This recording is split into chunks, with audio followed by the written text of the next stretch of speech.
when you are alone, it feels like all the walls are closing in and nothing's going your way. There's two ways to take out these kinds of frustrations. There's depression and there's anger. And I was definitely the latter. I was definitely a very angry person. Yeah, I struggle with anxiety disorders, and I do see a counselor, so that seems to help a lot. She lets me know that everything is okay, and it's okay to be like this, and that I'm not alone, and that there's reasons for why I feel like this, and I shouldn't hide it, and that there's so many kids that go through this every single day. Well, some of the statistics are very sobering. About 1 out of 5 kids are dealing with some type of mental health problem, and only a third of those kids are actually identified and receive treatment. I think the overarching issue is that kids aren't talking about what's going on with them. So part of TeenHope's purpose is to encourage kids to be able to talk about what's happening. We wanted kids to feel more comfortable talking about everything, not just about things when they're really severe.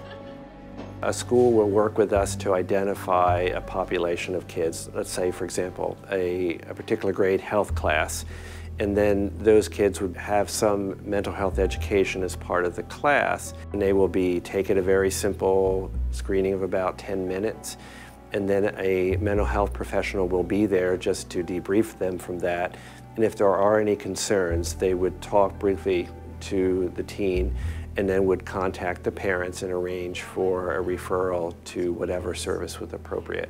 This is something that should have been in place a long time ago, and it's something I feel like I definitely could have benefited from in middle school when my parents were getting a divorce, and so that definitely would have helped me through those issues a lot better than I did.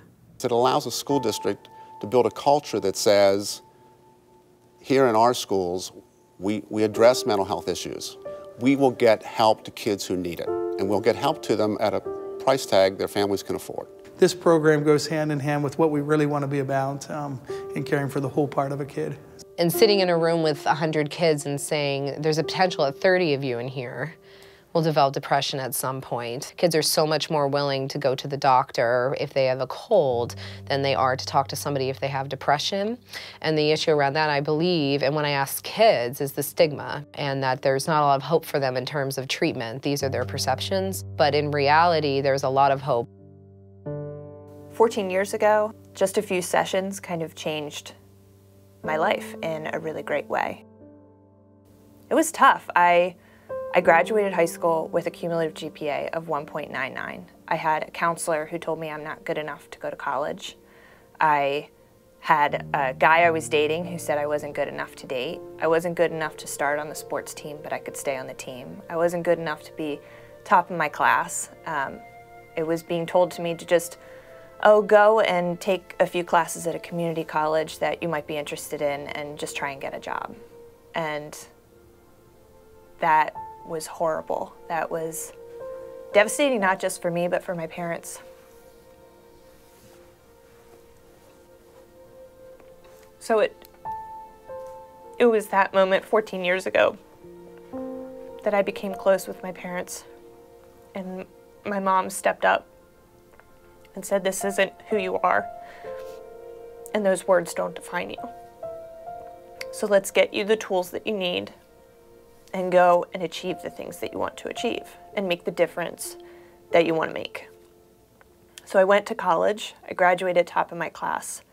I've had amazing friendships and relationships and have continued to meet people throughout my life that have changed the course of who I am and what I do, and I hope it's all for the better. And I'm not exaggerating for this or anything else, that if it wasn't for walking in the doors of Samaritan Counseling Center, I would not be who I am.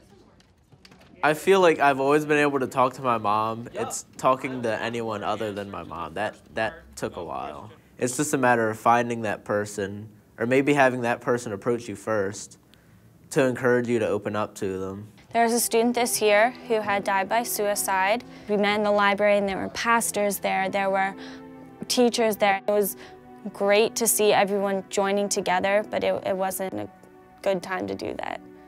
It didn't seem right. I've had some kids make some pretty serious suicide attempts and not tell their parents. These are the situations where Their friends have told guidance counselors and they've come to me. And those are situations that I'm glad to have a teen in my office, safe.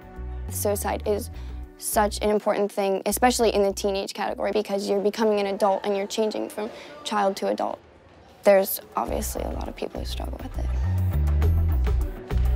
10 years ago, one of my students, his name was Phil Carden, a sophomore, incredible young man, tragically took his life.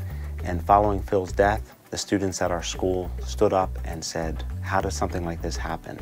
And we pledged to create an organization that would help raise awareness about depression and hopefully get students who need help to allow them to find the help that they need.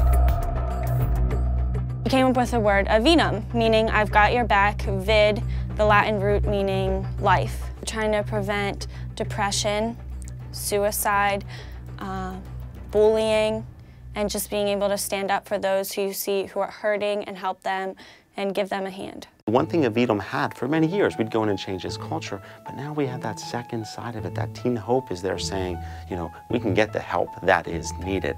If you need help, it is right here. No child is going to fall through the cracks. Samaritan has taken the lead in this, but it is certainly one that it's been a need and will continue to be a need as long as we have young people. And if you have that screening and you realize that the person screening you can put you in touch with people who can help you, then you can get on that narrow road, that very narrow road that's really difficult to stay on, but it's so rewarding in the end. We want kids to live big, full lives, and if they're living lives where they're small and afraid of being depressed, then it doesn't lead to them having a big life later on. Having my last session was emotional in a great way because I felt empowered. I was a teenager that felt like I had the tools to really become something huge and hopefully help others along the way and hopefully see signs in others that I didn't see in myself.